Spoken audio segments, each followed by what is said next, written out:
Pada larut malam Senin 21 Juli 2025, Angkatan Bersenjata Rusia melancarkan serangan udara besar-besaran terhadap sasaran militer dan strategis di Ukraina. Sumber-sumber pemerintah Ukraina melaporkan peluncuran 426 pesawat tanpa awak atau drone serta rudal balistik dan jelajah.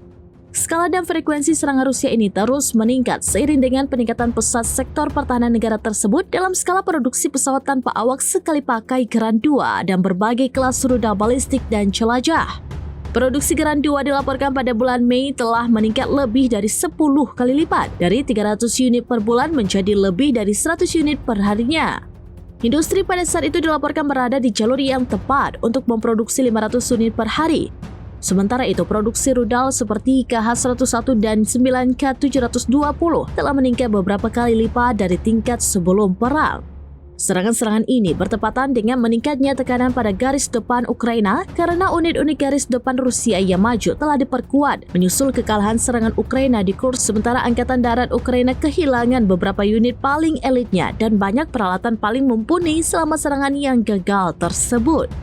Serangan pesawat nirawak dan rudal Rusia sangat merusak karena menipisnya pertahanan udara Ukraina dengan hancurnya sistem rudal udara ke udara, terutama sistem Patriot S-300 dan MIM-104 yang lebih canggih yang berperan sebagai pengganda kekuatan dalam hal ini. Laporan dari sejumlah sumber Rusia menunjukkan bahwa gelombang serangan terbaru menargetkan salah satu dari sedikit sistem Patriot Ukraina yang tersisa, menghancurkan 3 peluncur rudal darat ke udara dan radar AN MPQ-65 terkait.